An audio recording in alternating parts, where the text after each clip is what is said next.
primera conferencia del ciclo de conferencias que en el semillero de la maestría, que se llama Semillero Huacaya, con el que vamos a comenzar.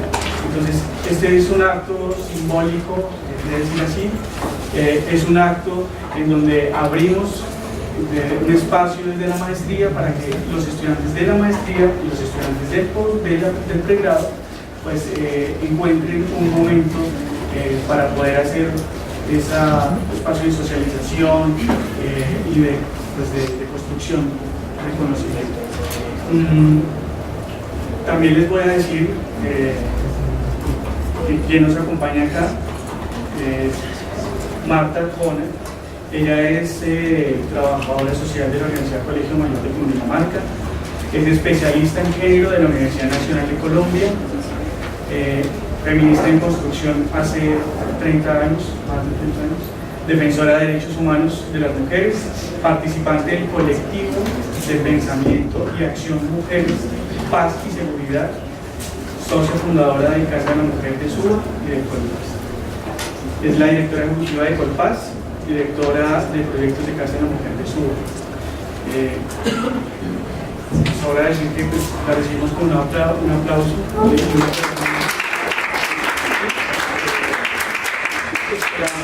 Esperamos también la recepción de las preguntas tan pronto se termine la conferencia que hace la profesora Marta Arjona, pues para que haya una nutrida conversación entre el público y la conferencista. Y pues, Marta, el público es el público. Gracias. Muy buenas tardes a todas y a todos. Agradecerle a Yané, mi amiga, por invitarme a este espacio. Muchas gracias a ustedes igualmente por el interés en un tema que no es fácil. Ninguno de los dos temas es fácil. Ni el tema de construcción de cultura y ciudadanía de paz, que para nosotros las mujeres militantes de derechos humanos de las mujeres es así, no es la paz como en ese etéreo que no sabemos exactamente qué es, sino construcción de cultura y ciudadanía de paz. Que esta puede ser igualmente la conversación, ojalá puede ser de una próxima charla. Y el otro tema es las mujeres como partícipes permanentes y activas en la vida, en la cultura y la ciudadanía de un país. Este proceso, esto que vengo a contarles hoy, es la importancia y el papel de las mujeres en los actuales acuerdos de paz, en el que ya se ha firmado, que igualmente nos proyecta a la experiencia de estamos por seguir realmente cogiendo el ritmo con el derecho.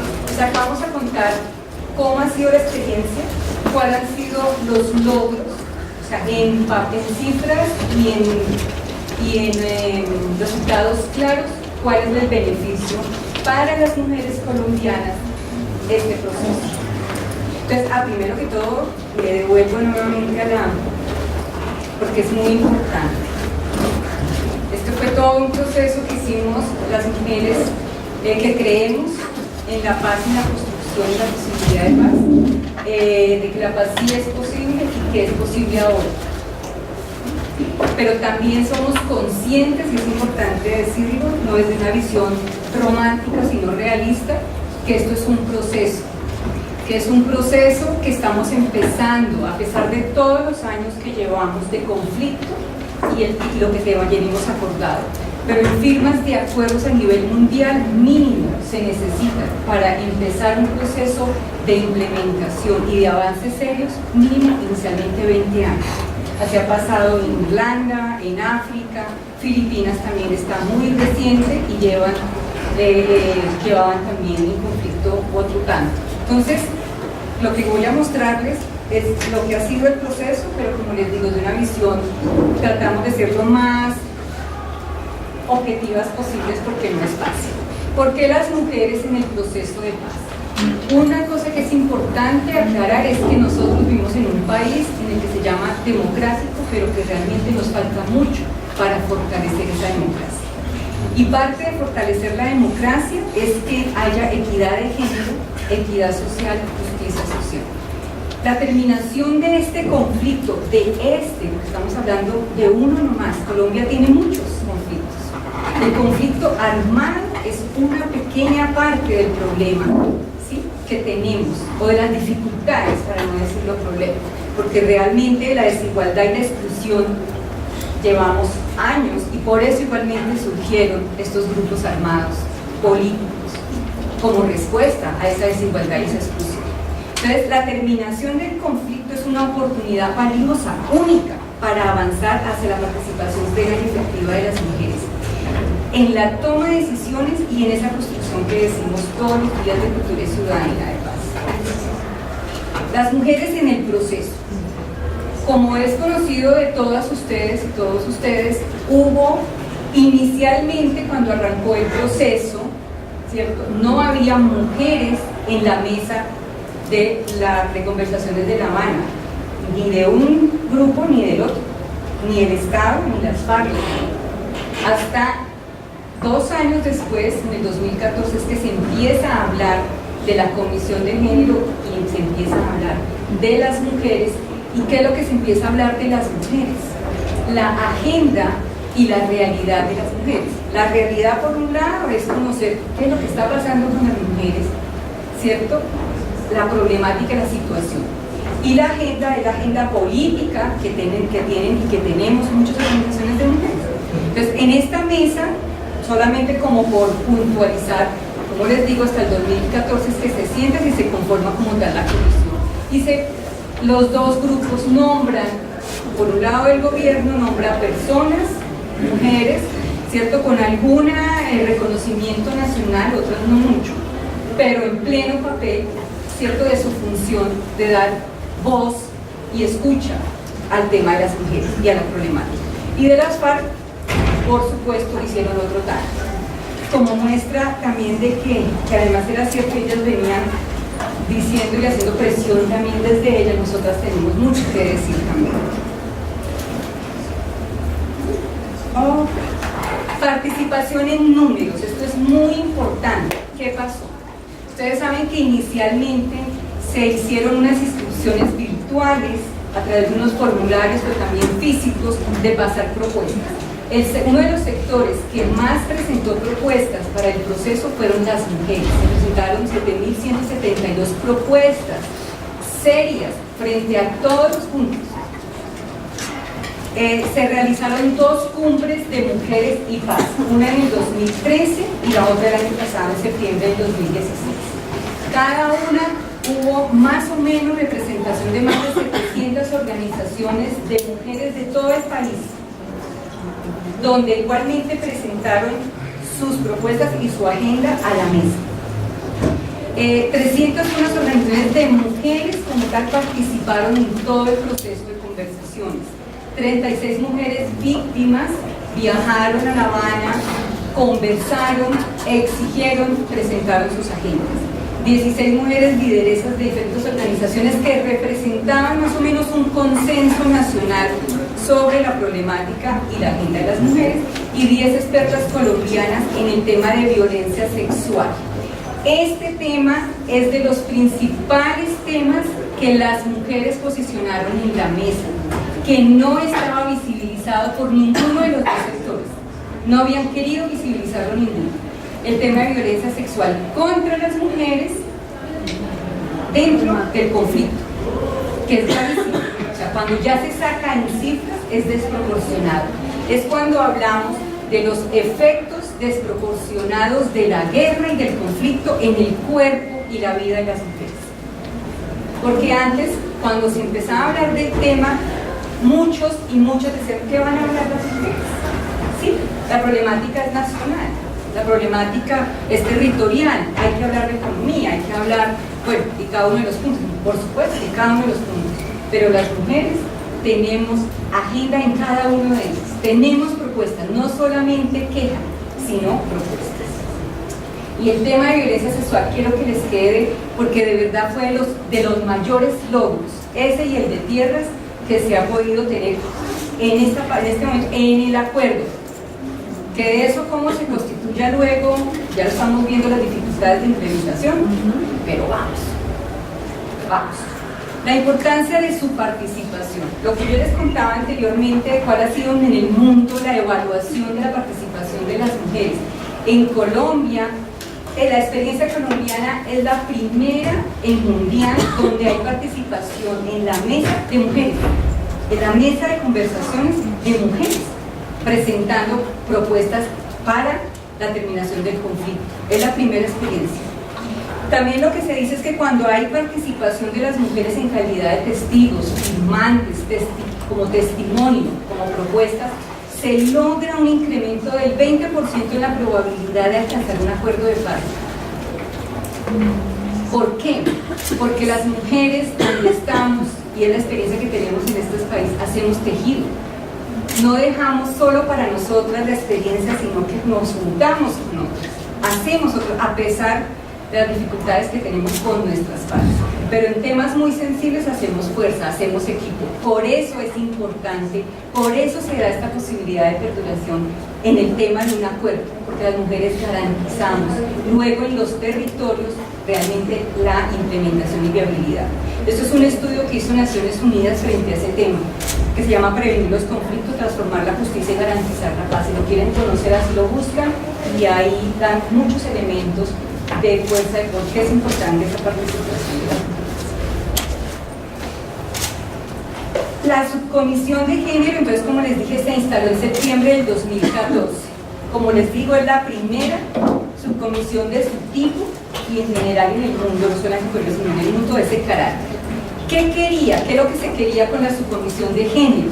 Era un grupo especializado de mujeres recepcionando propuestas de las mujeres, pero dando voz a estas mujeres a la perspectiva de género en los acuerdos parciales y en los adoptados, así como en el eventual acuerdo que resulte en los diálogos, como se dio.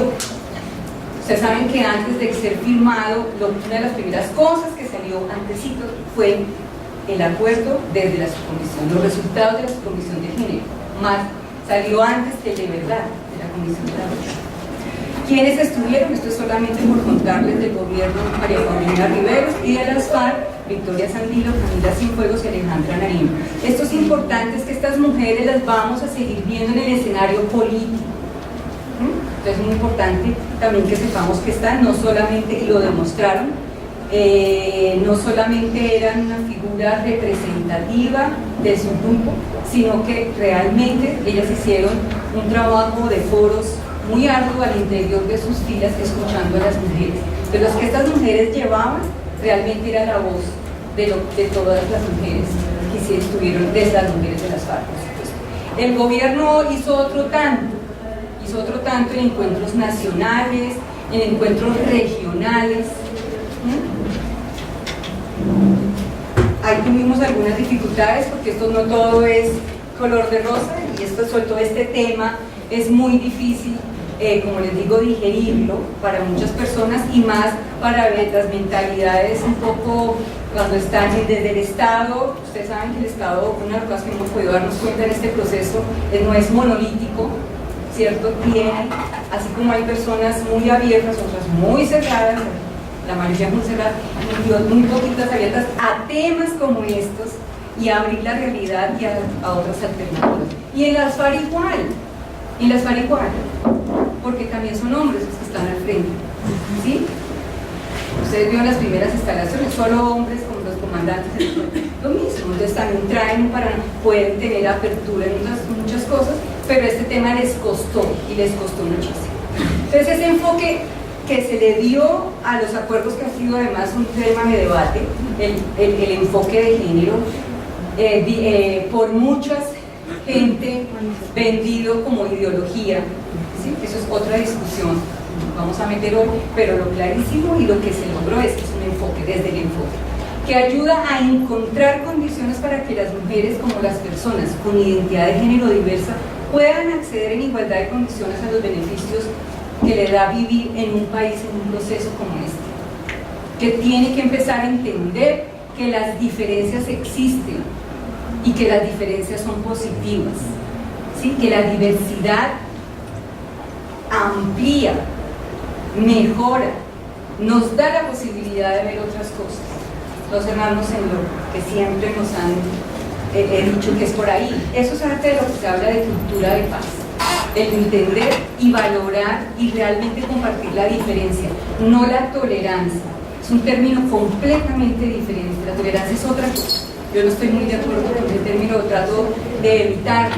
No, es el respeto por los otros, la diversidad de los otros como una ganancia que nos llena de colores, de muchas posibilidades, como todos en la vida.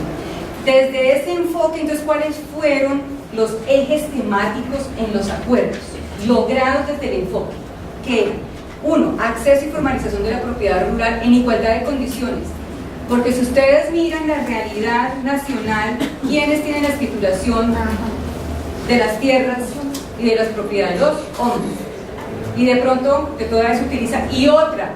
Esa otra puede ser cualquiera. Si es que aparece y otra. En el sector rural es peor, ni siquiera existe. Entonces, cuando se ha dado estos fenómenos como hemos tenido de conflicto en el campo y hay desplazamiento, casi siempre las que quedan vivas son las mujeres. Y llegan acá sin ninguna titularidad para luego pelear el acceso a las tierras. Una de las cosas que se logró es que hubiera mecanismos para eso, que ahora los explicaremos. Entonces, una cosa importante, un eje temático, la propiedad rural por parte de las mujeres en igualdad de condiciones. Garantía de derechos económicos, sociales y culturales, por supuesto para las mujeres y personas con identidad sexual diversa en el sector rural. Desde todos los derechos que se tuvieran en cuenta este enfoque. Promoción de la participación de las mujeres en espacios de representación, toma de decisiones y resolución de conflictos. Es un tema en el que hemos venido trabajando durante más de 20 años las mujeres. Entonces, dijimos, en este momento, en este marco, parte de ampliar la democracia es realmente ampliar la participación efectiva, no numérica, de las mujeres. Porque no existen las mujeres, miren cuántas mujeres hay, ¿cierto? ¿Cuántas mujeres tenemos en tales cargos? Bueno, cuando vamos mirando la altura en los cargos de posicionamiento ya encontramos menos mujeres. Miremos la Corte de Justicia, por ejemplo, y así, en muchos niveles. Entonces, esto hay que también meterle más trabajito y también algo. Ahora vamos a mirar en los logros cuáles han sido esos mecanismos que van a fortalecer este proceso. Medidas de prevención y protección que atiendan los riesgos específicos de las mujeres, porque si hay riesgos específicos solo por el hecho de habitar un cuerpo de mujer. Las mujeres en los territorios de conflicto, yo no sé si para ustedes eso sea algo que han escuchado, ¿cierto? Porque no sé si lo hayamos vivido, espero que no, pero los cuerpos de las mujeres en los territorios de conflicto son un botín de guerra. Es la forma de enseñarle a tu enemigo quién tiene el poder, violando a sus mujeres, matando a sus mujeres, restringiéndoles la vida, ¿sí?, de las mujeres, poniéndoles horarios y formas de cómo salir y cómo vestirse. Y si eres novia de tal bando, entonces yo te violo para que eso hemos sido. Entonces los efectos sobre la vida de las mujeres sí son diferentes a los hombres.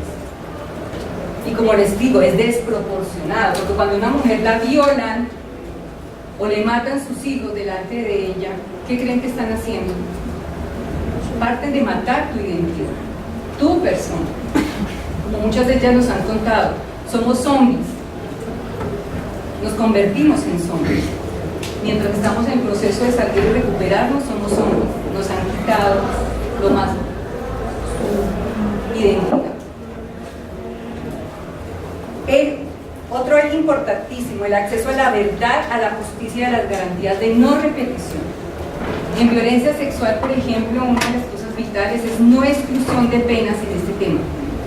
Después de la justicia diga, es cierto, pasó, eso no es excarcelable ni tiene ninguna amnistía, por ejemplo.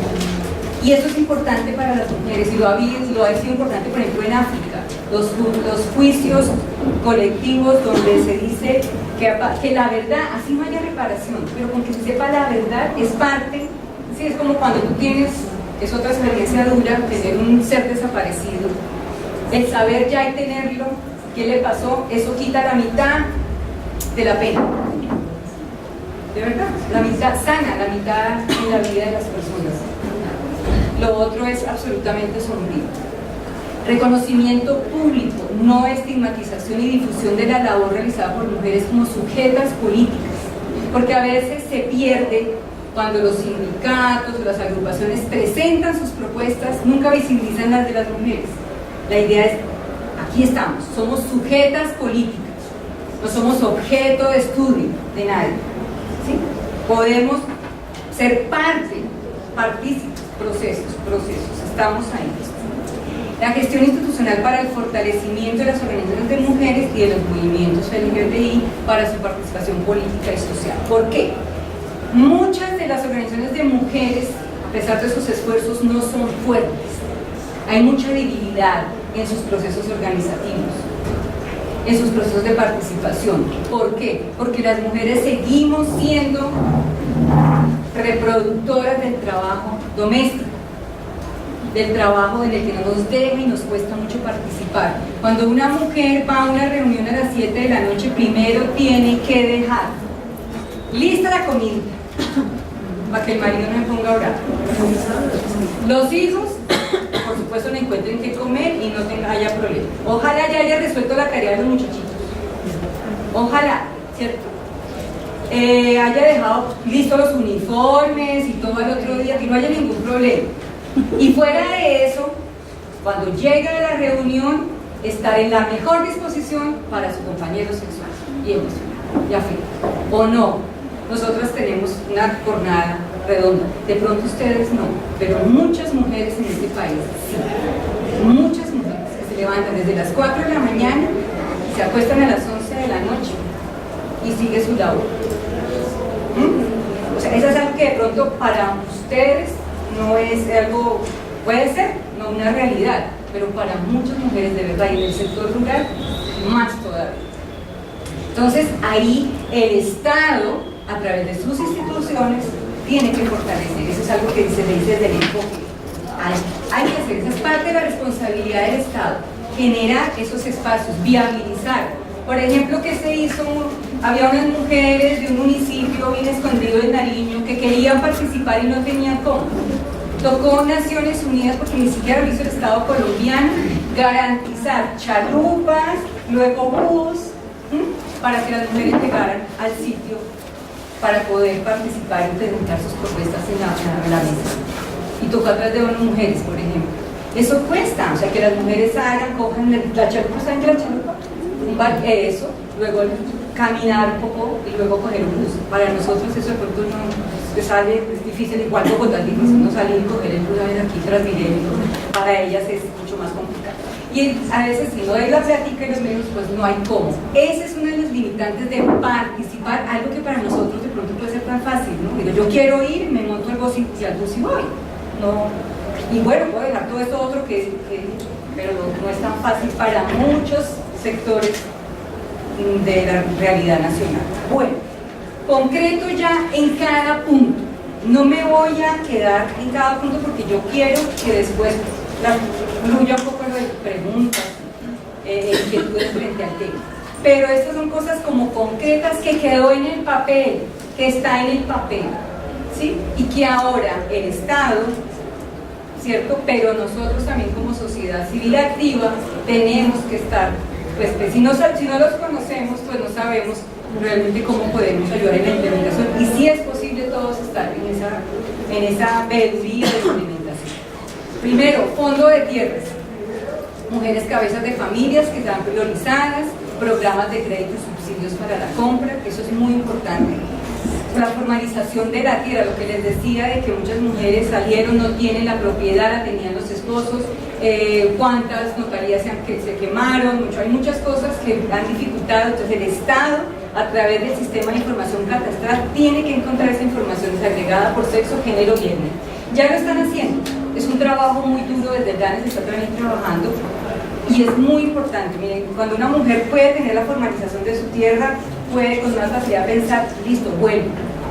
Pero si vuelvo y no tengo dónde voy con mis hijos, ya sentir que hay la posibilidad es real de tenerlo. Y lo que les digo una cosa, lo que llevamos el proceso no va ni el 3% de este tema. Pero vamos. O sea, no queremos ser tan negativas, pero no es fácil, pero se están haciendo cosas. Estímulos de productos para el campo.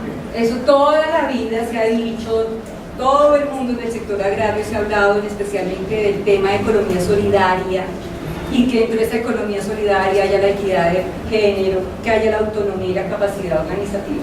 Pero lo que quede ya en unos papeles, que además a través de la Comisión Especial para la Paz le dé mecanismos reales, que le dé de viabilizar de presupuestos, eso ya es una de las cosas que ha sido de verdad muy importante, porque con eso ya es una herramienta de pelea, ¿cierto? De decir, está, por ahí le podemos hacer, antes no lo teníamos. Entonces seguimos. El otro derecho a la alimentación, que ahí es esa partecita, hay mucha tela que cortar, porque es un poco para mí asistencialista, pero hay cosas interesantes por mirar. La formalización laboral, impulsar la cobertura del sistema de protección y seguridad social en el campo, estamos hablando específicamente del primer punto, es una de las cosas más difíciles, ¿no es cierto? Encontrar esa estabilidad y la formalización laboral, todo es muy informal y no hay seguridad, la mayoría de la gente no lo tiene, ustedes que trabajan saben que es así. La parte de formación, que la gente tenga por un lado formación, pero por otro lado información. Por ejemplo, cuando empezó a haber toda la discusión del plebiscito y que la gente empezaba a votar sí o no, yo quisiera que ustedes levantaran acá la mano y me dijeran ¿cuántos conocieron los acuerdos? Que lo leyeron. ¿Todos completitos? ¿Lo trabajaron todos? Ok, perfecto. Es uno de los escenarios que es muy interesante porque se sabe de qué se está hablando, ¿sí? Y entonces ahí sí había elementos, porque yo tuve una charla en una universidad, no la nombro, donde alguien me decía, no, es que vamos a hacer un estado igual que Venezuela, socialista, comunista, no sé qué tal. Un señor hablaba muchísimas cosas y era un profesor. Y le dije, señor, me da mucha pena por usted, pero no lo voy a discutir, porque usted no ha revisado los acuerdos. Me dijo, claro que yo he revisado los acuerdos. Señor, los acuerdos de La Habana, Colombia, actuales, no tocó el modelo económico, no fue discutido. Entonces no es cierto, hasta ahí llegó la discusión. ¿Por qué no es cierto? No se tocó el modelo económico, que es una de las críticas además que se ha hecho, pero ¿cómo es que dicen por ahí? Hay sapos que hay que tragarse para avanzar en ciertas cosas, pero en algún momento se dará. Entonces la formación es muy importante, es importante saber tenerla para poder decir las cosas con elementos. Segundo punto, participación política, vital. Primero, la participación ciudadana, lo que ya hablamos, participación de las mujeres. La participación política, creación del programa para la promoción de la participación y liderazgo de la mujer en política, promoción para la creación de organizaciones y movimientos. Esto es un compromiso clarísimo, ese programa a nivel nacional se está montando y tiene que empezar ya a darse a conocer. Solo que es que este gobierno tiene problemas serios de comunicación porque hay cosas que sí se están haciendo pero no se cuentan. Garantías para el trabajo político y social. En este país el trabajo político y social es castigado y no solamente, y fuera así nomás con la muerte política, pero es con la física. Entonces, esas garantías cuando estamos hablando es que sea por un lado equilibradas para hombres y mujeres, pero que se pueda hacer sin que nos maten, que no por pensar diferente, entonces ya, y lo estamos viviendo o no. Ya llevamos del acuerdo acá cuántos líderes y lideresas, y les cuento que la mayoría mujeres, lamentablemente, porque eso sí es un esquema fríamente calculado, como decía mi amigo, en la figura de Chespirito, de Chapulín. Él como persona era un poco adverso a muchas cosas liberales y de campo, pero es calculado, porque cuando tú matas a una mujer lideresa, matas un proceso, se repliega el proceso, muy fácil. Por eso te digo que eso es algo que se está denunciando y que no puede seguir pasando, y hay que seguirle poniendo cuidado a eso. Circunscripción especial y tránsito para la paz. Se crearán 16 espacios de circunscripción especial en la Cámara para dar voz en el Congreso a las regiones afectadas por el conflicto, el abandono y la débil presencia institucional. Ahí las organizaciones de mujeres están haciendo su campito, su trabajo para poder llegar, para poder estar, pero es algo que garantiza esa posibilidad. Tercero, el cese al fuego bilateral y definitivo de la dejación de armas y las garantías. Por un lado, pues que realmente exista eso, que se dé, ¿cierto? Y que no haya, por supuesto, represalias hacia la población por razones de género o diversidad sexual. Y la verificación de dejación de armas, la presencia de las mujeres en el monitoreo y verificación, como les dije, es muy importante, garantiza que realmente se den las cosas, y dentro de la fuerza pública, las FARC y las misiones internacionales hay un 20% de presencia mujer haciendo esta verificación. Eso es buenísimo. En las Fuerzas Armadas, en todas, ustedes saben que tenemos Fuerza Aérea, Militar, Policial, en todas hay una mesa ya que se llama Mesa Técnica de Mujeres por la Paz. Hay 20% ellas participando directamente en, como les digo, en las mesas de monitoreo y verificación. Eso ha sido muy interesante, ese diálogo con ellas, un poco difícil al comienzo, pero ahora son mujeres absolutamente convencidas de su papel posible en este proceso. Cuarto, soluciona el problema de drogas. Uno de los planes de sustitución donde tiene que haber un tránsito real a economías legales, pero fortaleciendo, por un lado, platica y capacidades, apoyo técnico, financiero y humano. Eso es real. Si eso no se hace, no estamos hablando de nada. Consumo de drogas, creación de un programa nacional de intervención con enfoque diferencial de género, bien difícil, pero por lo menos quedó escrito y eso significa también presupuesto. Quinto, muy importante, víctimas, sistema integral de verdad, justicia, reparación y no repetición. Todos los mecanismos y medidas del sistema integral buscan la participación de las mujeres y la satisfacción de los derechos de más de, imagínense, 300 millones de mujeres víctimas. Esa cantidad yo creo que es una cosa que a todos nos debe, ¿cierto? En un país con todas las posibilidades que tiene este país. Mujeres que necesitan justicia, reparación integral, garantías de no repetición, y es muy difícil, realmente es muy difícil eso llevarlo realmente al efectivo. Lo sabemos desde antes de los acuerdos y abril, que no es algo con el que el Estado le tiene que poner realmente mucho más seriedad, comprometerse. Este sistema tendrá un enfoque diferencial y de género que no lo tenía, o sea, no estaba pensado. Aquí se logró que se pensara porque es diferente. Los efectos son diferentes hacia las mujeres, hacia los hombres, hacia los niños, hacia las niñas. Y reconoce el impacto desproporcionado del conflicto armado en la vida de las mujeres, que antes, como les digo, no se mencionaba. Otras garantías muy importantes, y ya casi para terminar, es: 1. Se excluyó la amnistía y el indulto para la violencia sexual. O sea, no lo hay. Después de que la Justicia Especial para la Paz, ¿sí?, haga el proceso y de su dictamen, si sale que sí se realizó, no hay nada que hacer de ese personaje. Pero además no estamos hablando, si ustedes también leyeron los acuerdos, ¿cierto?, no estamos hablando solamente de los militantes de las FARC, sino también de la fuerza pública, ¿sí? Y ahí es también, ha sido también una pelea difícil, grandísima, porque ese sector, como dicen, cierran filas. Difícil, muy difícil. Pero ya el que se pueda hablar, el que haya quedado, ha sido una ventana muy grande. Se creó un equipo de investigación para estos casos en la Unidad de Investigación y Acusación de la Jurisdicción Especial para la Paz. Una mala noticia es que ya los tienen amenazados. Es grave para el Estado, además es grave, y tiene que garantizar la vida de estas personas, porque el equipo completo ya está amenazado, ni siquiera mucho, desde hace más o menos un mes.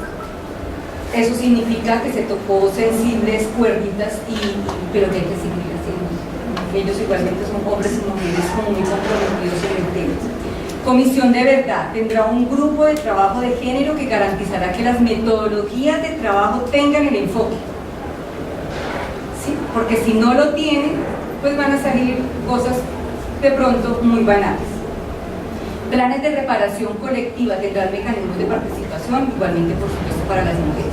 Y una comisión dentro del Tribunal para la Paz, las salas la unidad de investigación y la acusación de jurisdicción para de la paz tienen que tener todas estas instituciones, estas entidades, una composición de criterios de equidad de género.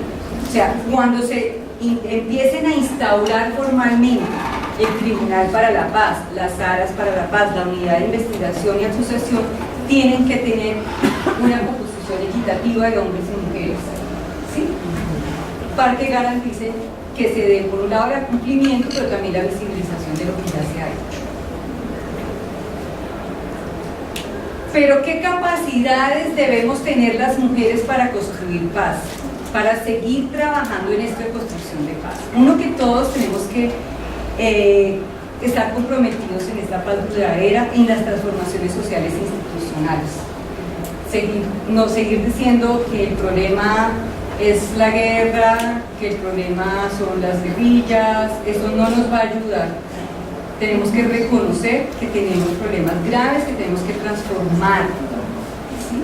Que el Estado tiene que transformarse y que nosotros y nosotras también tenemos que transformarnos, porque a veces sentimos, escuchamos de mucha gente, ¿cierto?, las críticas hacia lo que se hizo o a lo que ellos tienen que hacer, pero no nos vemos, ¿cierto?, nosotros y nosotras como ciudadanas o ciudadanos políticos.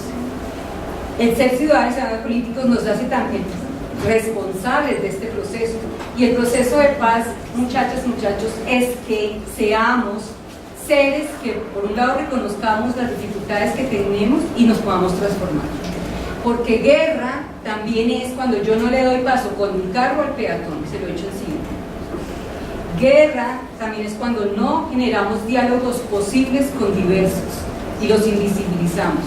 Eso es violencia también, cuando hacemos como si no existiera, cuando vemos a una persona de un color diferente al nuestro y nos hacemos a un lado, o una identidad sexual diferente a lo que nosotros creemos y nos hacemos a un lado, ¿sí? O vemos a una mujer indígena pidiendo en la calle eso y hacemos a un lado. No es que le demos la limón, no necesariamente es eso, son cómo la visibilizamos. Eso también es paz, eso es construcción de cultura y ciudadanía, de paz. Esas cosas, esa convivencia real con nosotros y nosotros. Eso de no creer que el más avispa es el mejor, ese es el inteligente o la inteligente, la que acorta por atajos pasar el examen o demás cosas, ¿sí? Como nos enseñamos, porque además todo este conflicto y el narcotráfico nos enseñó eso, la posibilidad de la vida fácil y rápida. Todo no se trabaja, no se consigue estudiando, no se consigue, ¿cierto?, fortaleciendo nuestras capacidades, sino lo más facilito. ¿Cómo le puedo hacer? Si me dicen que lleve un paquete y me dan 1 millón, yo le hago eso, y no me importa. Eso es cultura de paz, eso es ciudadanía. O sea, la paz, como digo, este acuerdo es una oportunidad para mejorar y transformarnos todos, pero es todo, es realmente todo. Porque además vamos a tener, si tenemos ahora más Bogotá, yo no sé ustedes sus barrios, es la principal ciudad receptora de personas en desplazamiento. Así como Bogotá, Cali, Medellín, pero Bogotá es la principal receptora. Ahora va a ser la principal receptora también, ¿cierto?, de hombres y mujeres desmovilizados que van a entrar a trabajar y a contribuir con nosotros. Y eso hace parte de esa construcción. Compromiso que debe estar basado en el hacer, pensar, sentir, con un piso fundamental en la justicia, la transparencia, la seguridad ciudadana, la equidad, el cuidado del medio ambiente, el respeto por la diferencia y el diálogo social. Porque no podemos seguir pensando que hablamos con los mismos. O sea, si tú y yo nos entendemos, ¿sí?, pues qué rico, qué bueno. Pero el construir, eso que hablo yo de convivencia y respeto, es que yo empiece a hablar con el que es completamente diferente a mí. Así nos queramos comer mutuamente, ¿cierto?, y asesinar mutuamente, porque a veces nos dan unos ingenios terribles cuando el otro piensa tan diferente a mí, ¿cierto que sí?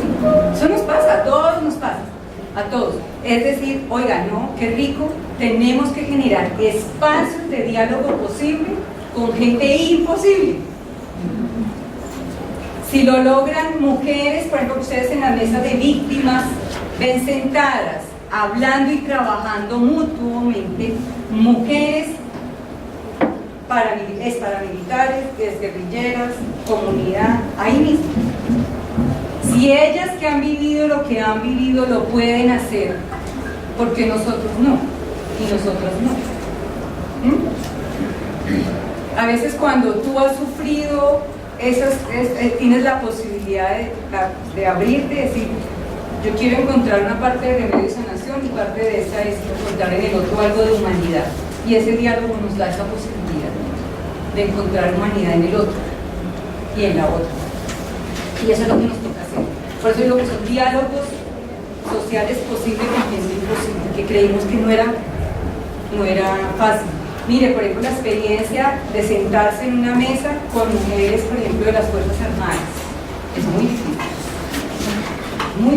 porque se piensa muy a lo jerárquico, muy lo que me digan, y abrir esa posibilidad de, no, deja el uniforme, a veces nosotros le llamábamos mucho la broma, deja el uniforme detrás de la puerta, ¿sí? Entra como mujer, entra como persona, y ya hay algunas que nos devuelven el chiste, ¿sí? Oiga, deje aquí la maleta, deje la carga, cuando a veces hay discusiones muy pesadas y muy fuertes, porque a veces se dan, y a veces damos portazos y nos mandamos a comer frijolitos unas a las otras, pero decimos, a ver, ¿no? ¿Qué nos une? ¿Qué está la apuesta mayor? ¿Dónde está? Y ahí seguimos en el campo. Liderazgo, entonces, ¿cuáles son las capacidades para poder hacer esto? ¿Qué necesitamos todos y todas para hacer esto? Y las mujeres son las que pusieron, como les cuento, estos temas. Por un lado, liderazgo transformador. No me podemos pensar que si yo me considero líder o lideresa, es la palabra mía la que vale, ¿cierto? Y que yo cuando hablo represento a todos, no necesariamente. Ojalá fuera así, que cuando yo digo algo, esté respetando el colectivo y no mi apuesta personal, que es lo que le pasa a la mayoría de políticos y políticas de este país, ¿sí? Ya cuando son elegidos, se olvida de todo lo que el compromiso si habla es, aquí dijimos, no, un liderazgo de todos transformador, que Dios diga, sabe que yo tengo que reconocer que soy una no acepto la diferencia, no me gusta cómo hablo, tengo que cambiar, ¿cierto? Inclusión social, desestigmatización y cooperación, eso es algo, cuando hablamos de inclusión social, es de verdad que sintamos que hay que hacer cosas reales para que todas y todos estemos, ¿sí? Uno primero es aceptar que existe esa diferencia y que eso que dice el otro es la realidad del otro, no mía. Entonces, como es su diferencia, tiene una verdad, esa realidad. Y la cooperación, es decir, que la cooperación es cuando yo tengo un poder y lo tengo el otro poder, ¿cómo lo podemos, cierto? Retroalimentar. Eso es una cooperación. Y más que negociar, ¿sí? Es cómo lo complementamos. Dialogar, concertar y convivir pacíficamente. ¿Sí? Así a veces nos miremos rayados, no sé si es la expresión también a veces la utilizan, mirar rayado al otro, pero pues por lo menos no le hagamos ninguna otra cosa más, porque acá en serio, se nos atraviesa un carro, uno manejando, no sé qué, y el otro coge y saca la varilla. ¿Sí o no? Claro, así, entonces, oiga, no, yo tengo diferencia con usted, ¿cierto? Venga, cómo solucionamos la cosa, pero no nos matemos política ni físicamente. Pedagogía y educación para la paz. Parte de esto que estamos haciendo y el trabajo que hacemos en el colectivo de pensamiento y acción Mujeres, Paz y Seguridad es esto, un tema importantísimo, pedagogía, porque no todo el mundo, la persona que a veces tiene su realidad y se cierra, cuando tú le sabes llegar a través de un proceso de intercambio de saberes, por ejemplo, de no bajarte que tú tienes la realidad, la verdad revelada, puedes generar un diálogo posible, ¿sí? Y decir, sabes que tú tienes una parte de verdad, estoy de acuerdo contigo en esto, tú sabes, y yo esto, que es muy difícil. Es que cuando decimos que yo soy pacífico, ¿qué tanto realmente soy? Entonces esas metodologías es muy importante y la educación para la paz. Primero reconocer qué es paz, ¿sí? Y no es esa cosa etérea, que lo bonito, si la paloma blanca, que no significa nada, porque ¿qué significa una paloma blanca? Pues bonita, vuela bonito, se ve bonita, pero el resto no tiene colores, ¿o sí? No, lo más rico es que haya colores, de todos los colores posibles, de todas las ideologías posibles, y nos vamos a sentar y ponernos de acuerdo. Si a veces estas cosas, lo simbólico tiene un peso muy grande, muy grande, y eso hay que trabajarle mucho. Bueno, la paz sí es posible ahora. Muchas gracias.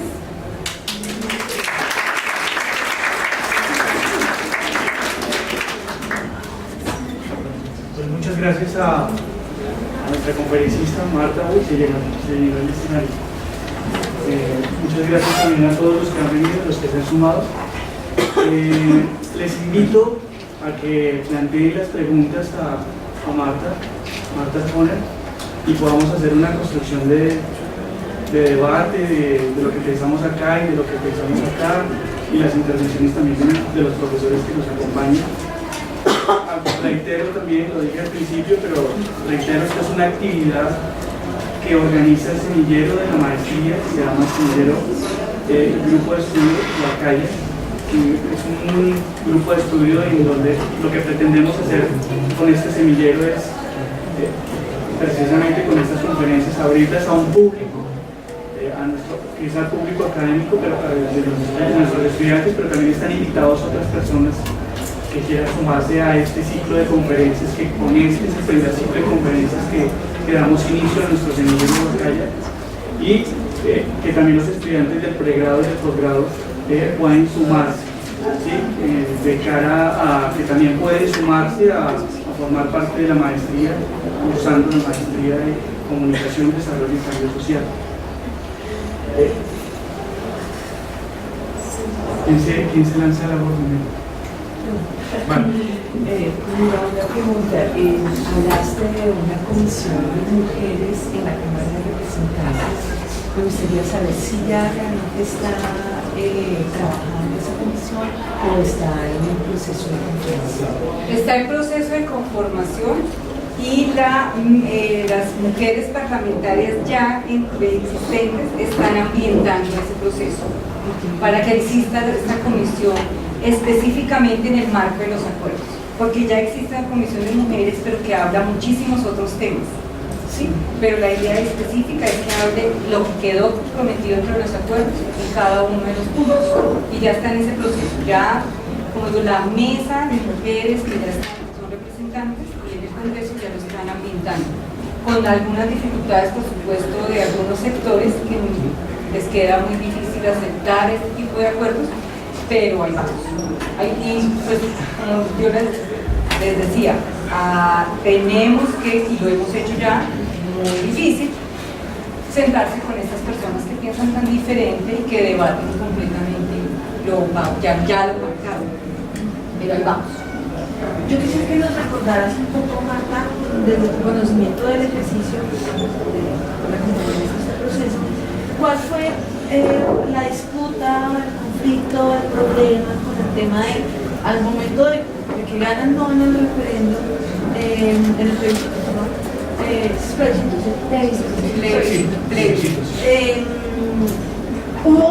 Había que renegociar, y el punto central, uno de los puntos centrales era su tema de la ideología de género.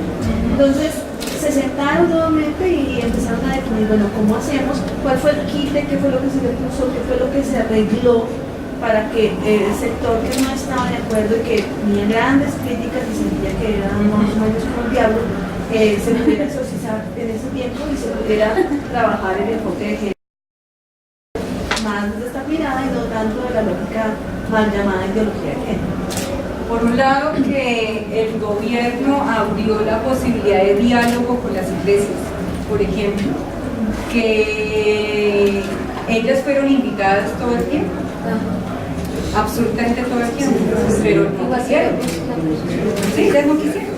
Entonces, una de las principales cosas que se dice es que ustedes no quisieron, porque eso, la invitación, además desde las mujeres, porque muchas de las mujeres de organizaciones, muchas no, la mayoría, porque este país sigue siendo el Sagrado Corazón, son católicas, pero también otro tanto grandísimo son de grupos cristianos, ¿sí? Entonces, o sea, ¿dónde está su voz con propuestas claras? Háganlo visible, y las mujeres lo discutieron, ¿sí? Pero como tal sus organizaciones, no, muy complicado. Entonces acá una cosa que para ellos era fundamental era lo de la diversidad en las familias. Tema muy complicado y difícil, porque para ellos ese es un eje importante político. ¿Sí? La imagen de la familia nuclear, ustedes que son estudiantes, están en proceso, saben que eso no es una cosa simple de que se ve, eso tiene unas funciones políticas en las sociedades grandísimas, tiene unos papeles a nivel económico también, o sea, eso, entonces sobre todo para la religión católica, era un fuerte importante, el que se reconociera que había otras familias. Pero con la religión, con los católicos se pudo hacer más concesión en el tema que con las iglesias cristianas. Pero ese era un tema fundamental, ese no fue modificado, por ejemplo, ese siguió, no, de que no se podía hablar de que hubiera un solo tipo de familia, sino que hay muchos tipos de familia. Y cuando ya se les sacó las estadísticas reales de cuáles son además los tipos de familia que existen, ¿cuál creen que es el que gana? Mujer, monoparental, mujer, femenino, monoparental, femenino. Esa es el fuerte, absolutamente en Colombia. Entonces, que nos sigan hablando de familia nuclear, hombre, mujer, eso es falso. Entonces, fue de las primeras cosas que del debate se dio de que no era real, con cifras y todo, no es real. Entonces, no podemos estar diciendo, ¿sí? Y en cifras reales de hombres que abandonan el hogar. Mejor dicho, pasamos por ahí, entonces no pueden seguir hablando del tema. Lo de diversidad sexual se sigue todavía en debate, ese no se ha pasado todavía, se sigue en debate grande, porque ustedes saben que eso ahí, ampliar eso significa, como les digo, los márgenes políticos que todavía no hemos logrado. Sí, en la sociedad, esta sociedad sigue siendo muy conservadora. Eso no quiere decir que vamos a dar brazo a la sociedad, hay que seguir, no, tenemos que seguir trabajando porque todos tenemos derechos y hay que reconocerlos y no podemos limitar por la verdad que creen unos, limitar la vida a otros y a otros.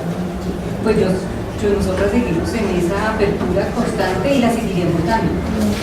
Y algunas que no ni siquiera somos del sector, pero para nosotros es muy importante que quede como está.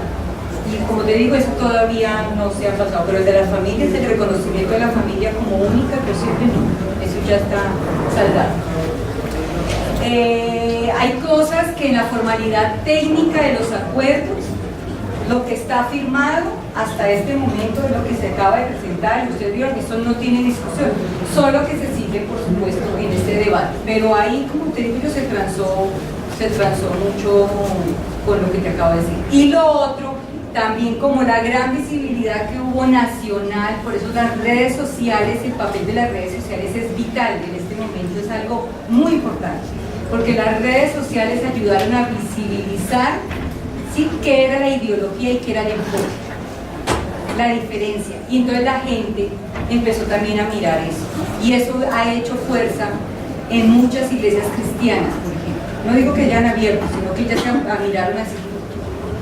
Miremos otras realidades, ¿sí? Que para ellos es muy difícil realmente mirarlas porque su ejercicio no es así. Si ustedes miran cómo se conforman las iglesias cristianas, ellos sí son una familia muy tradicional, muy el papá, la mamá y los hijos. Entonces, abrirse a otras cosas es difícil. ¿Sabes una cosa que ayudó muchísimo? Es hijos y hijas de familias cristianas y católicas de la comunidad LGBTI. Cuando ya tú empiezas a hablar, cuando empiezas a ver la realidad de dientes para afuera, ¿cierto? Tú ahí, ¿cierto? Das rajo, leña, mejor dicho, tú no te sales de tu centro. Pero cuando tu hijito y tu hijita, aquí detrás de ti, te está diciendo, oiga, ¿sabe qué? Es que yo sí soy LGBTI. Es que yo pienso diferente a ti. Mira, te presento a mi novio, te presento a mi novia. O sea, ahí ya la presión es diferente. Y eso, por ejemplo, es algo que no se ha visibilizado, pero que se vio. Y es muy interesante, porque entonces el papá y la mamá, recuerden que había, que fue terrible, yo prefiero a mi hijo muerto homosexual, ¿lo vieron? Mira, terrible, terrible. Eso, por ejemplo, movilizó, ese cartel movilizó a chicos y chicas de la comunidad, hijos de estas personas. Digo, no, ¿cómo así? Y es algo que no se ha puesto a discusión cuando uno está ahí al frente, pues es y muy interesante y muy difícil porque muchos se han tenido que salir de sus casas, sí, pero otros tantos se han abierto, papá y mamá dicen, ve, ¿cómo así? Venga, mira. Y abrirse a la discusión de pasar del discurso de la enfermedad y toda esa cosa a abrirse al panorama. Yo tengo una pregunta. Pero hay alguien más que quiere hablar. ¿No? Todavía no he oído. ¿No? Bueno. Es que ahorita que tú hablabas acerca de lo de las propiedades, cómo se dan solamente a los hombres en las zonas rurales, o se escrituran a ellos y no a las mujeres. Entonces a mí me nace como la pregunta de, ahora que se supone está en el papel el tema de que la propiedad también debe estar a nombre de la mujer, ¿cómo el hombre de la zona rural toma esto y cómo lo empieza como a transformar? O si en el proceso sí, pues se ve la pedagogía y todo, pero ¿cómo se puede lograr esa transformación de que un hombre de la zona rural, que sabemos que en su gran mayoría pues son machistas, hay que decirlo, pueden transformarse para incluir a la mujer en esa escritura de su propiedad? Una de las cosas que ha movido mucho el tema y otros, pero ese es las organizaciones de mujeres en el campo. Las diferentes expresiones de mujeres, ni siquiera mujeres que han estado en el proceso como tal, sino mujeres por los niños, por la parte cultural, al ya dárseles a conocer a través de las otras organizaciones que ellas pueden, que deben tenerlo, pueden lograrlo, han empezado a hacer el trabajo.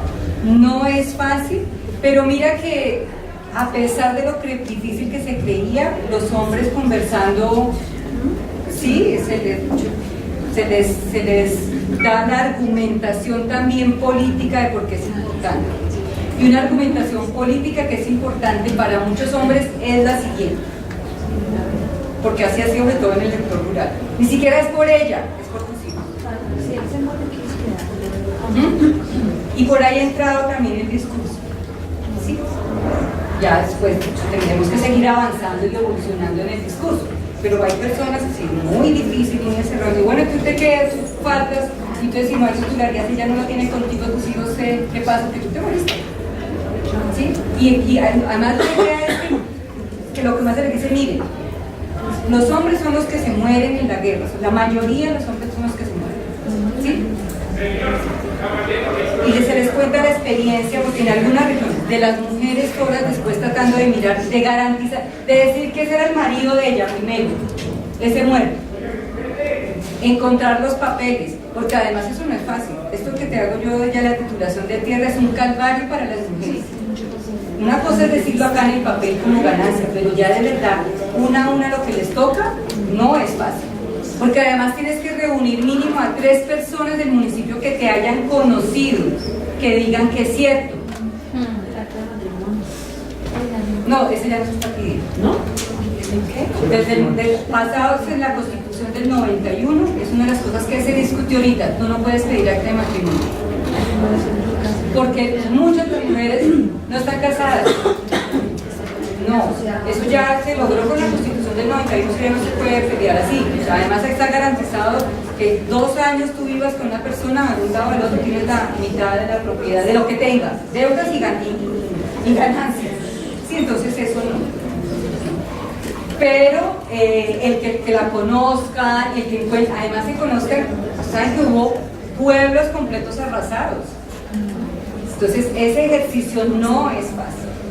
No es fácil, pero y en muchas no existen títulos.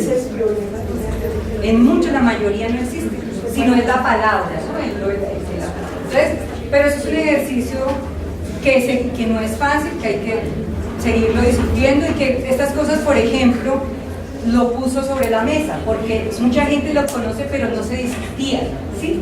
En el ejercicio real no se discutía, porque no se visibilizaba. Son las mujeres las que dicen, oiga, mire, es que yo soy de Caracaraquiri, mi esposo era el que tenía la propiedad, yo no tengo nada y yo llegué a Bogotá. ¿Sí? La que plan, ¿cómo le hacemos? ¿Por dónde? Entonces no es un ejercicio fácil porque cambiar mentes es muy, muy complicado. Pero hay otras formas técnicas que se puede jugar.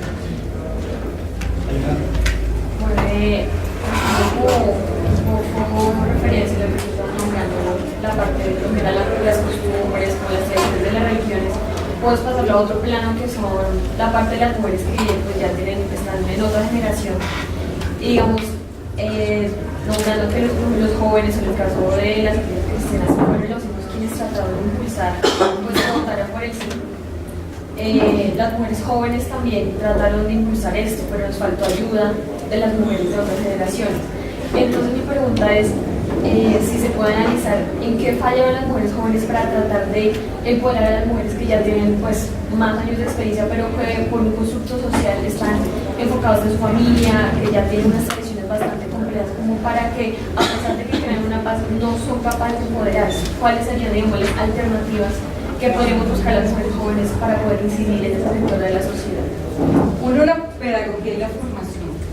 Mira, ejercicios reales en barrios con mujeres en el tema de información y de formación que es importante, vital, en el medio académico, en las universidades, en los grupos culturales.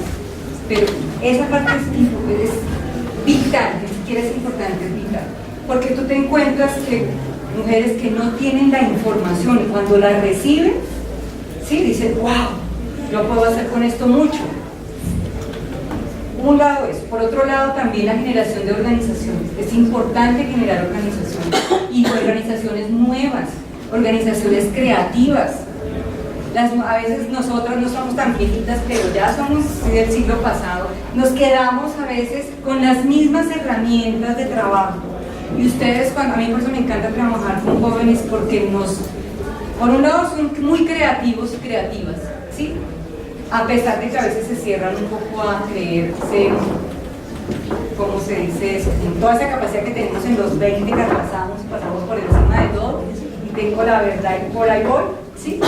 Pero eso también es necesario para el otro lado, decir, bueno, yo también tengo esto otro, ¿cómo lo canalizamos? Entonces la parte formativa, pedagogía y la organización es vital. Lo otro, las redes, generar redes. Existen cualquier cantidad de redes en Colombia, aquí en Bogotá que no sabemos que existen. A medida que entramos a una, eso se nos abre el panorama, hay cosas impresionantes, chicas que trabajan en La Paz alrededor del hip hop, en Ciudad Bolívar, en Suba, que convocan.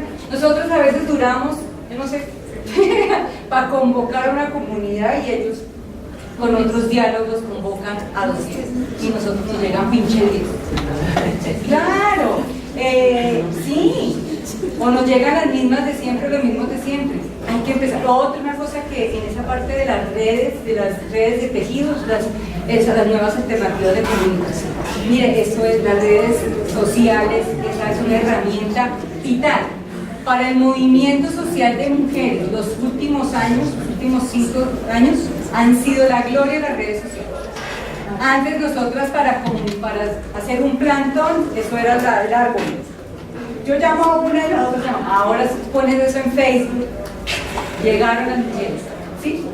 En Instagram, y todo eso es una convocatoria que realmente es interesante y que hay que usarla, ¿sí? Y que hay que meternos, a nosotras nos cuesta a veces un poquito, no crean, meternos en esta, que a veces no entendemos cómo evoluciona la cosa, pero cuando vemos la efectividad, es una maravilla. Ahí hay que, por ejemplo, meterle un gran trabajo, ¿sí? Entonces, la generación de redes, el meterse en redes, el trabajar en red, porque además eso te abre tu verdad hacia otros.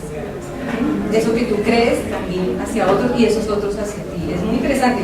Cuando ganó el no, alguno fue al Parway, al movimiento que hicieron los estudiantes y estudiantes del Parway. Fue súper interesante y las redes fue vital. Y allí estuvieron muchos, también llegaron los del no. Y fue un debate interesantísimo, enriquecedor, ustedes no se imaginan lo que nos enseñaron esos chicos y esas chicas de convivencia, de argumentación, de debate. Y es eso, es que bueno, y muchos, yo tuve la posibilidad de hablar con chicos que decían de universidades que fueron en montón, que votaron en no, súper arrepentidos cuando se dieron cuenta de la magnitud de lo que significaba, de lo que realmente era, de verdad. Fuimos varios que decían, no, esto no puede ser, que hicimos, Chan, de verdad, fue muy duro. Porque realmente ellos ni siquiera de verdad creían que iban a ganar. Claro, por supuesto, pero es que también, pero miren también lo valioso de las actualizaciones, ¿no? Y muchos no votaron, pero los que votaron, allá llegaron chicos que votaron por el no. No fue tenaz, pero para ellos cuando reconocieron lo perjudicial para el proceso, esa ganancia, también que hubieran ellos ganado, fue realmente duro. Pero bueno, se dio y hay grupos todavía trabajando y hay salido nuevas cosas. Por eso, porque en la medida en que se encuentran diferentes, pueden salir cosas realmente muy valiosas y de largo aliento. Entonces eso, hay que trabajar, hay que meterle a ese tipo de trabajo. Aquí en la comunidad académica, este tipo de semilleros es de una riqueza, ustedes se imaginan, impresionante, muy bueno. Y además, como un semillero, multiplicarlo en otros ejercicios, en otros círculos de palabra, académicos, literarios, en todo el arte también, la cultura, todo eso hace parte de este proceso.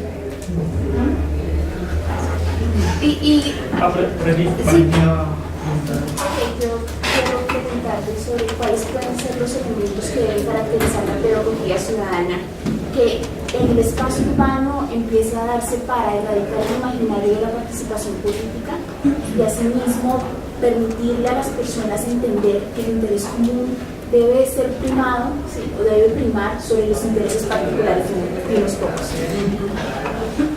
Una cosa que hay que retornar en el país, pero en Bogotá,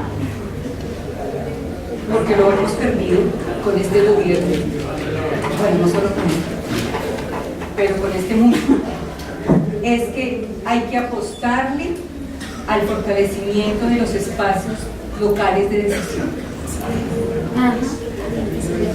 A los espacios como los comités operativos de mujer y género, los comités locales de cultura, los comités locales de participación, los comités locales que trabajan el tema de mal llamada discapacidad, que eso se debe llamar así.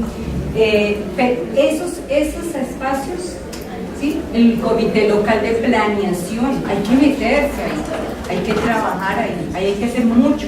Las juntas administradoras locales, muchachos y muchachas, ahí hay que apostarle. Esa participación política, ustedes pueden hacer muchísimo ahí. Y esta sociedad necesita esos nuevos liderazgos, esas nuevas ideas, esos nuevos procesos. Y como les digo, nosotros estamos arrancando un proceso de mínimo 20 años, mínimo, eso puede durar mucho más, pero la primera fase es 20 años.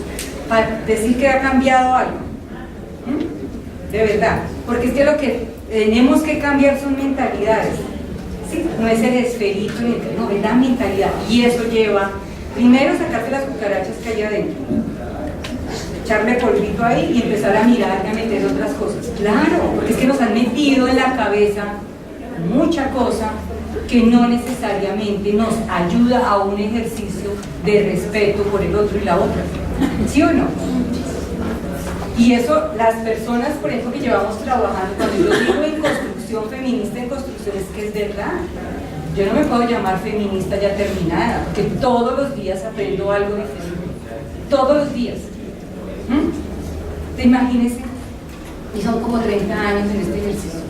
Y todavía la cultura que llevo encima a veces me gana. En autoritaria, en muchas cositas que no tiene todavía por ahí, que tiene que trabajar, que le queda difícil. Entonces, imagínense, ¿sí? Pero hay que empezar por ahí. Y la única forma, ustedes que no están todavía tan maltrechos mentalmente, claro que sí, que tienen todos tenemos la posibilidad, todos, pero ustedes todavía tienen muchas más que nosotros, más espacio, más posibilidades de eliminar y de meter nuevas cosas. Es un nuevo ejercicio político diario en el debate, nomás, yo no sé, tengan gobierno universitario, estudiantil, lo que te digo, lo local, ese fortalecimiento local, que en Bogotá estamos en crisis, porque se están cerrando espacios de participación, porque el Estado no está escuchando los espacios de participación, quiere solamente ver listas y números y cuántos refrigerios se entregó, pero no propuestas, no agenda, no soluciones. Entonces, trabajar hay algo que hacer, pero en lo local, fortalecer lo local, porque hay que ir de lo micro a lo macro, ¿sí? ¿Cierto? Porque yo digo, hay que cambiar la sociedad, pero a ver, ya cambiaste tú, empieza por ti. Que eso también hay que hacer, si no, no haríamos ese tipo de charla, pero hay que ser consecuente empezando por casa.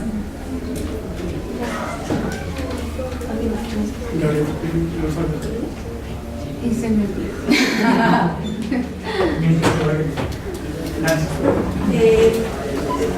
¿Cuáles pueden ser como las orientaciones que nos puedes dar? Si uno, o sea, creo que lo más complejo de todo es el tema de la pedagogía, ¿no? Y de esa cultura de paz. Construir esas cátedras, por ejemplo, digamos, ¿cómo viene siendo el proceso? Porque, es decir, esto digamos que como para tratar de ver resultados o hablar de qué se ha transformado en un periodo de 20 años, ¿cuáles vendrían siendo como esas bases sobre las cuales hay que empezar a constituir como esas cátedras, digamos que hoy en día uno ya las empieza a escuchar más seguido, las cátedras para la paz, sí, pero para construirlas desde lo colectivo y digamos pensando no desde lo institucional, sino en las regiones, ¿cómo debieran darse esos procesos de base con ellos, por ejemplo? ¿Se construyen con ellos o se construyen desde la teoría para luego llegar y abordarlo con ellos? O sea, ¿cómo viene siendo ese proceso ahí de construcción? Primero, una parte técnica política es que las FARC, una de las exigencias, esos que cerraron filas, es que ellos, una exigencia, y eso quedó, está dentro de las minucias del acuerdo, de pronto no tan público, es que al interior de sus filas ellos están haciendo todo un proceso de pedagogía, pero muy serio. O sea, de verdad, que más son súper juiciosos, nos ganan en muchas cosas. Bueno, además no tienen mucho que hacer de ahorita, entonces están, pero metidos en esa cosa, y eso es con un objetivo fundamental, por eso digo que es técnico y político y estratégico. Es para trabajarlo con sus bases, ¿sí? En las regiones de influencia. Y eso va a ser un ejercicio que ojalá el Estado y las organizaciones lo replicaran. Tenemos que hacer también ese ejercicio, porque ellos muy juiciosamente sí le llegan a sus bases en la parte pedagógica. ¿Sí? Un ejercicio serio pedagógico, con información. Además traen gente de afuera también. Están haciendo un ejercicio grande. Y una de las exigencias que se le ha hecho al Estado de parte de las comunidades, por ejemplo de las mujeres, es inversión en ese tema, sobre todo, como les digo, en lo local, ¿sí? Si no hablar de Bogotá como tal, sino lo local, lo micro, allá en lo rural, pero acá cuando hablamos de Bogotá es decir, a Bosa, Ciudad Bolívar, a Suba, a todo, pero además no solamente al estar tomando ustedes. Porque a veces cuando hablamos de formación e información creemos que es ahí donde tenemos que llegar más, no señor, al 4, al 5, al 6 y al 17 como digo yo y más de 17 que sí tenemos. O aquí no llega que llegue a gente que llega a su casa en helicóptero, esos son estratos 6, ¿te crees? No, niño. Entonces hay estratos más para allá. Entonces hay que meterle platica a ese tema, pero muy en lo regional y en lo local, y el Estado tiene que meterle porque además quedó en los acuerdos. El Estado es el que más aportante. En la cooperación internacional, uno de los gruesos es la parte de formación y pedagogía, vital, porque ellos sí saben que es, después de la Segunda Guerra Mundial, lo que en Europa lo tienen clarísimo, es formación para ser feliz. Formación para ser feliz, además. ¿Sí? Entonces, el grueso de la plata, por ejemplo, está ahí, y otra parte de oportunidades económicas y productivas. También es muy, muy fuerte en los recursos que vienen de afuera. Entonces, ese tema hay que meterle dientes, el abrirse a nuevas formas de llegar a la gente que tenemos que, como te digo, ya hay gente de los expertos internacionales están trayendo, por ejemplo, metodologías, como te digo, de Irlanda, de África y de Filipinas especialmente, para mirar esos procesos pedagógicos, cómo llegar a la gente de una manera efectiva, que sea un ejercicio efectivo. Y lo otro es que tiene que estar la parte de recursos en formación e información al lado de la participación política. Porque tú, ¿qué ganas con tener formación? O sea, hay que tenerla. Si no tienes la posibilidad de representación, ¿sí? De llevar eso a la Junta Administradora, al Consejo, al Congreso. Entonces hay que meterle plata a eso, a que la gente llegue ahí. Por eso son 16 posibilidades de comisiones para que las mujeres lleguen, ¿sí? Entonces no es solamente con que reciban la formación, sino que dónde está la participación política, y por eso hay que garantizar de que esas representaciones locales lleguen al Congreso, pero no necesariamente solo al Congreso, las mesas regionales, las juntas administradoras que ya casi en todo el país. O sea, hay que llegar ahí, eso micro de verdad genera como una gota de agua, genera ondas, eso se va ampliando. Entonces los recursos esas dos cosas tienen que estar ahí, porque no podemos invertir solo en formación sin garantizar que la gente tenga como debate político y ganancia política, ¿sí? Y a eso le tenemos mucho miedo, ¿cierto? Nos da miedo.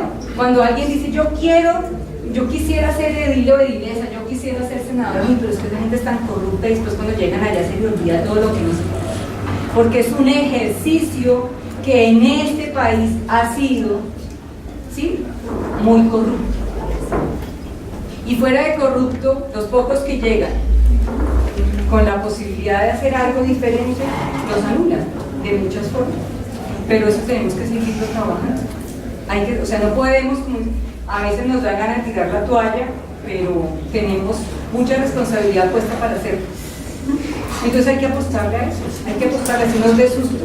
Pero eso es una voz también que las mujeres tenemos que ganar, de meternos al ejercicio político.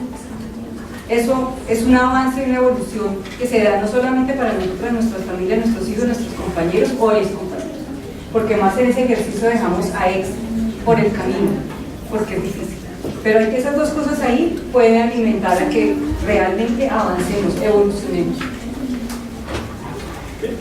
A lo que estás diciendo, ese concepto, ya te doy la palabra, ese concepto, y Alejandra, el concepto de paz territorial, ¿no? Sí. Del que está en marco el proceso de paz, ese fortalecimiento de instituciones, de las instituciones con presencia de la mujer, del ir al territorio, resume en gran parte lo que tú nos has venido diciendo en esta conferencia.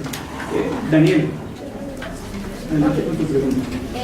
Anteriormente te escuché hablar de varios ejemplos de la postura de los hombres en el enfoque de género, pero yo quisiera saber, a lo largo del trabajo que has realizado, ¿qué ha sido lo que has podido percibir frente a lo que ellos piensan en el enfoque de género? Un temor muy grande al cambio, un temor. Los hombres, y no solo los hombres, pero una de las cosas fuertes en los hombres sí es el temor. Y los hombres en general a los cambios les tienen mucho temor. Por eso un hombre es muy difícil que se divorcie. ¿En serio? Porque es muy fácil acomodarse, porque ha sido enseñado, formado así por esta sociedad.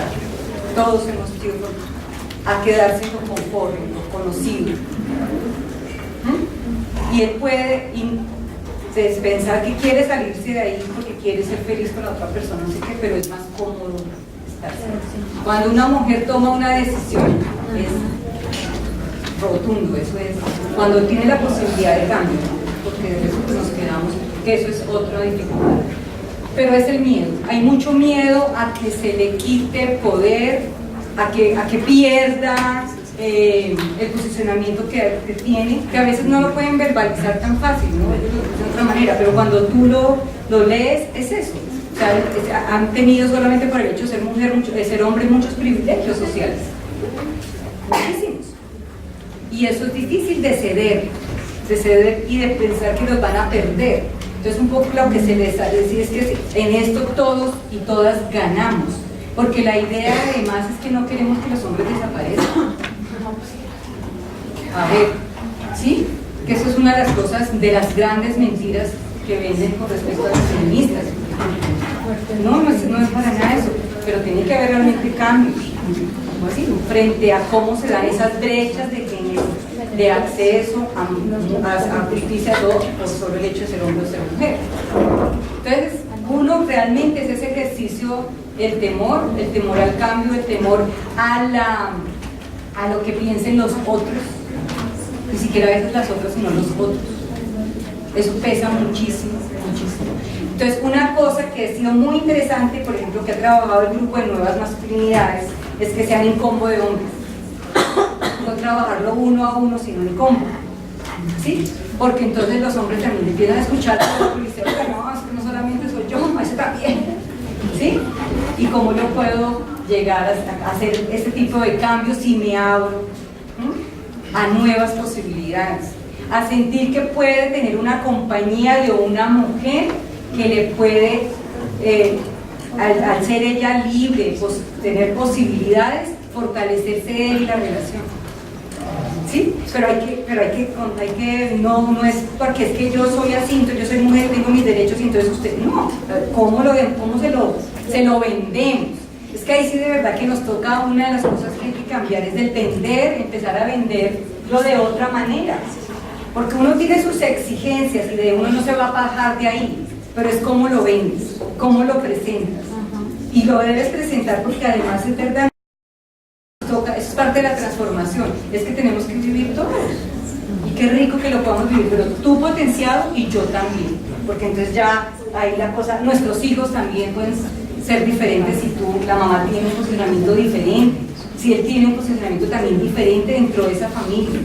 Es empezar a vender eso de una manera, además yo siento que nos toca dejar de a veces trabajar con las tripas, ¿sí?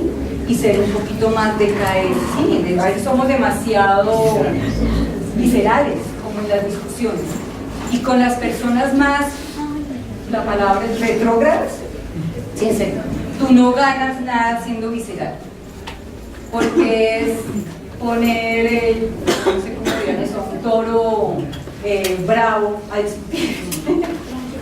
No, cuando tú estás en discusión, cuando estás salido en conflicto, tú dices muchas cosas, te rindes y te sales, ¿cierto? Ahí no logras tú llegar a ningún acuerdo, a decir nada real, pero cuando tú dejas que la cosa se calme, que hay la posibilidad, porque además los seres humanos sí cerramos, hacemos un clic. Si dejamos que el clic se abra, tenemos la posibilidad de vincularla. Dos intervenciones, Alejandra y Santiago, y ya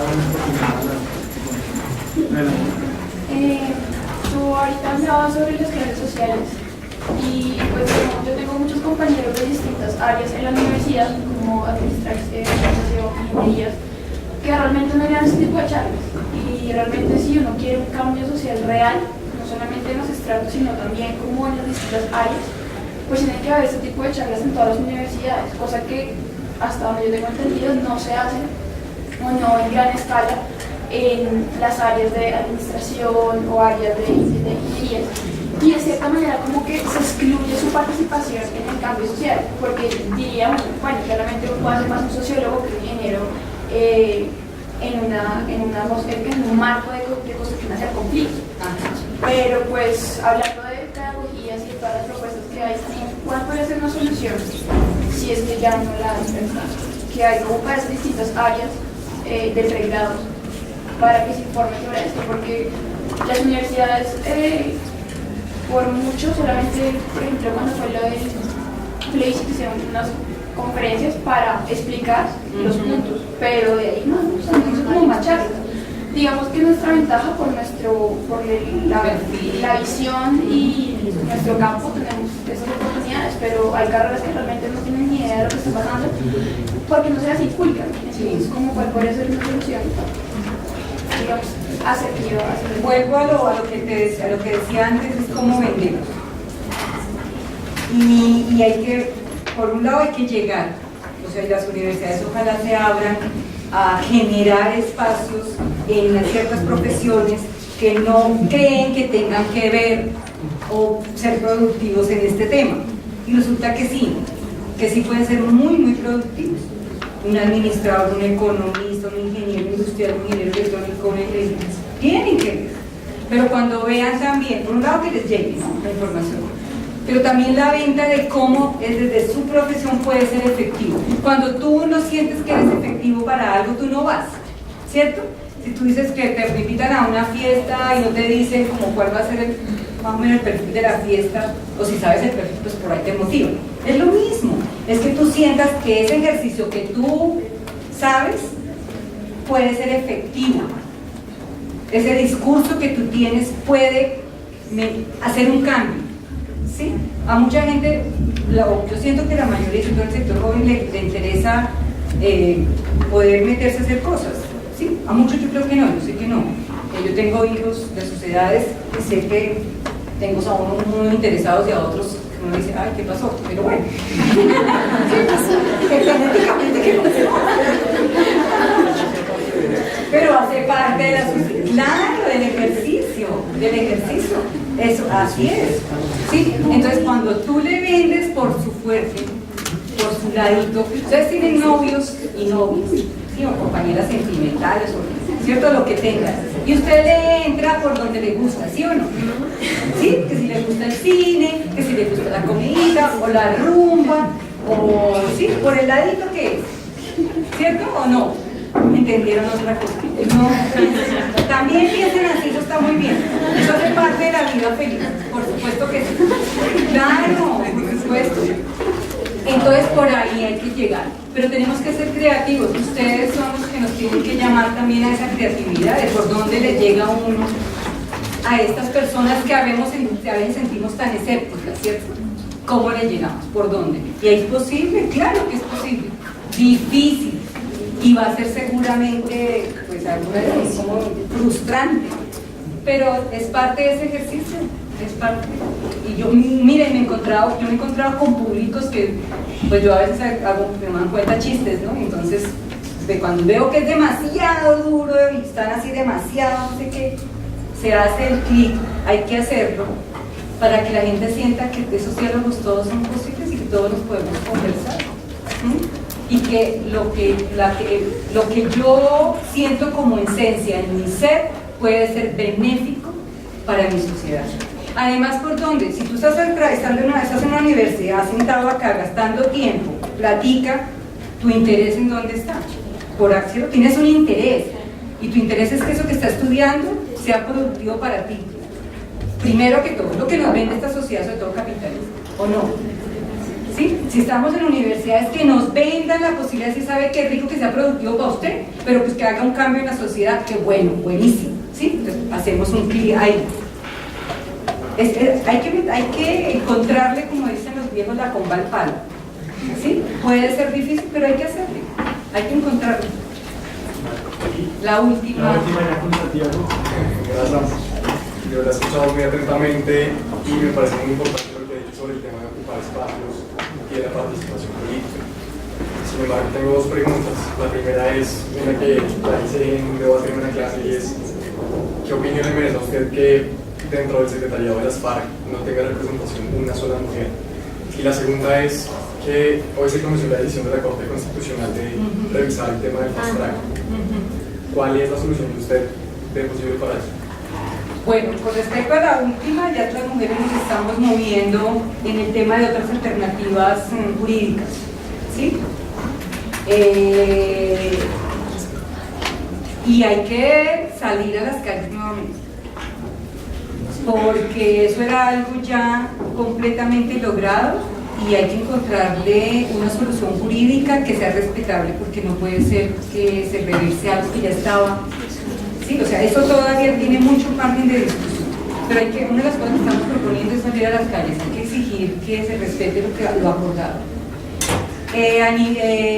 Estamos revisando, pero como eso es nuevo, estamos en este momento, como todo el movimiento a nivel nacional, mirando qué caminos encontrarles de alternativa. Yo creo que en menos de una semana más ya se está llamando a diferentes alternativas de movilización, pero también esas movilizaciones lo que queremos es que haya alternativas jurídicas, que se diga no, con esto, vamos a ver qué cosas. Entonces hay que reunirse con los abogados y las abogadas a nivel nacional e internacional que nos den propuestas que viabilicen. El gobierno también ya se está moviendo porque eso no lo favorece tampoco. En credibilidad, a nivel de cooperación internacional y demás, es un duro golpe. Entonces él también ahí están haciendo su trabajo. Hay que mirar. Lo de las FARC, mira, es un ejercicio que hay que seguir haciendo, que hay que ellos tienen que seguirlo, las mujeres exigiendo. Eso ya es una cosa interna, pero hace parte del ejercicio de la ciudadanía de este país y ellos no se alejan del modelo patriarcal y machista que existe este país. O sea, no, a pesar de que tengan sus posiciones políticas y progresistas, ¿cierto? Eso es algo que hay que seguir para ellos trabajar, y eso es como lo decimos nosotros, a ellas, eso es un trabajo de ellos, más que nosotros de la sociedad, es de ellos, y ellas lo están haciendo, ellas lo están ya a su interior trabajando, pero tantos años de guerra también, como no solo para ellos sino para nosotros, distorsionan también la realidad. Y ellos tienen que salir a la realidad para empezar a mirar que eso es algo muy importante que tiene que hacer, que haya presencia de mujeres con poder, que en otros movimientos políticos anteriores los hubo, como ellos que llevan tantos años no lo van a poder, que hagan ese ejercicio. Pero es algo real, algo que no, pero para nosotros lo que les decimos es que es evidente que no nos aterra, porque además los grupos en general, todos los grupos de poder de derecha o de izquierda han invisibilizado a las mujeres, siempre, porque siempre existen grupos de izquierda, primero es el proletariado, el pueblo, y eso invisibiliza a las partes, ¿sí? Y es un discurso absolutamente importante, claro que lo es, ¿sí? El del proletariado y el del pueblo, por supuesto que lo es. Sí, tiene toda su validez política, pero sin invisibilizar a las partes. Es como los derechos de la familia, que quieren visibilizar los derechos de las mujeres, de los hombres, de los niños, pero sobre todo de las niñas y de las mujeres, ¿sí? O sea, se da en ellos, pero es que se da en todas las estructuras del país, en todas, como la religión católica, lo mismo, como de las iglesias cristianas igual, como son los partidos políticos liberales, conservadores, centro democrático, todos los demás, todas sus vertientes, polo, todo, igual, lo mismo. La pelea de las mujeres al interior por representación, y no solamente por número, es grandísima, es muy grande. Entonces hay que darla, y ellos, además les ha tocado duro porque además ha sido como uno de los debates que se les ha hecho, entonces ellos muy inteligentemente hacen algunas movidas, pero tienen que de verdad, como moverse. Pero como te digo, es una realidad, ellos son una expresión de la realidad, de la forma que funcionamos Bueno, que nos hables un poquito del delante de las palabras, para que estén enterados de lo que se acaba de enterar.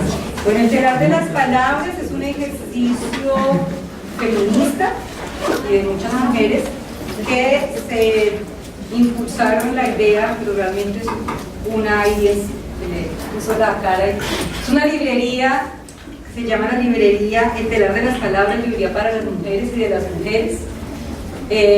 Acaba de cumplir un año, está en la 56 con Cesta, ahí encuentran, ¿cierto? Como los datos, para todo el mundo, perfecto. Los invitamos a que nos visiten. Yo soy una de las socias ahorita de la librería, donde estamos empezando a trabajar muchas cosas, círculo de palabra de mujeres, vamos a empezar a hacer círculo de palabra en los barrios, que la idea es que la librería se mueva hacia los barrios. Es una librería que todos los libros son de mujeres, escritos por mujeres, sobre el tema de mujeres. Ese es por como el plus, porque eso no existe, en Colombia no existe como tal, existe en muchos otros países, pero una librería solo para mujeres. Y ha sido muy interesante porque no es solamente la escritura, ¿cierto?, sino también el arte. Entonces allá también se exponen obras de arte. Es una cosita pequeña ahorita, pero encantadora. Vamos ahí en ese proceso. Entonces los invitamos y las invitamos a que vayan a nuestras conversaciones, invitamos mujeres escritoras a que nos presenten sus libros. Y hacemos conversatorios sobre los libros, ustedes están completamente invitados. En Facebook lo encuentran, ahí tenemos nuestro cronograma, hay cosas muy interesantes que se han hecho, hay cursos de literatura a personas que les interese, que no sepan nada de literatura, que hacemos la historia de las mujeres en la literatura, que también hay pues, mucho de historia también. Ustedes saben que la mayoría de las mujeres del siglo XVIII-XIX, escritoras, no se podían escribir con el nombre de mujer, sino que buscaban nombres de hombres para que pudieran ser reconocidas. Eso es parte de la investigación de las mujeres en el arte, la ciencia, la tecnología y por supuesto en la literatura. Muchas gracias, de verdad, que ojalá vayan. Y otra cosa por último, yo hago parte del colectivo de pensamiento Mujeres, Paz y Seguridad. Nosotros sacamos un pacto ético por un país en paz. Esos son los 15 puntos que nosotras hemos propuesto. Esto se llevó igualmente a La Habana, también es conocido por el Estado, está impulsado por varias embajadas, entre ellas la de Noruega y Suecia. Estamos haciendo un trabajo, nosotros fuimos las que empezamos el trabajo con el sector militar, las mujeres de las Fuerzas Armadas, y se logró la mesa técnica de las mujeres de las Fuerzas Armadas, y ahí estamos en ese escenario. Es un ejercicio interesante, ojalá se metan a la página, pueden encontrarlo como pactoético.org o colectivo de pensamiento. Es muy fácil encontrarlo. Hay una serie muy linda que se llama Amanda y la Salamandra, que cuenta cada capítulo, la historia que cuenta cada capítulo es una historia real de una mujer. Cada historia es una de una guerrillera, otra de una paramilitar, otra de una mujer víctima del sector rural. O sea, las historias que se cuentan a través de el muñequito, animación, gracias por la parte técnica. La animación es muy bonita, muy interesante y muy bien hecha. ¿Cómo se llama? Amanda y las Salamandras. Pero tú te metes a la página y buscas Amanda y las Salamandras y ahí salen los capítulos. Por ejemplo, para trabajar con jóvenes es buenísimo, es una pedagogía súper interesante con ese joven, porque es una niña hablando de todas las víctimas de la guerra, del conflicto en Colombia. Entonces además la animación es muy bien hecha. Entonces chévere que se metan, que lo conozcan, que conozcan el pacto y nos pregunten por ahí muchas cosas, y ahí hay también paneles y foros posibles por participar. Bueno, pues damos por concluida la conferencia, la intervención de ustedes. Muchísimas gracias en nombre del semillero, de la maestría. Marta, muchísimas gracias por estar acá presente.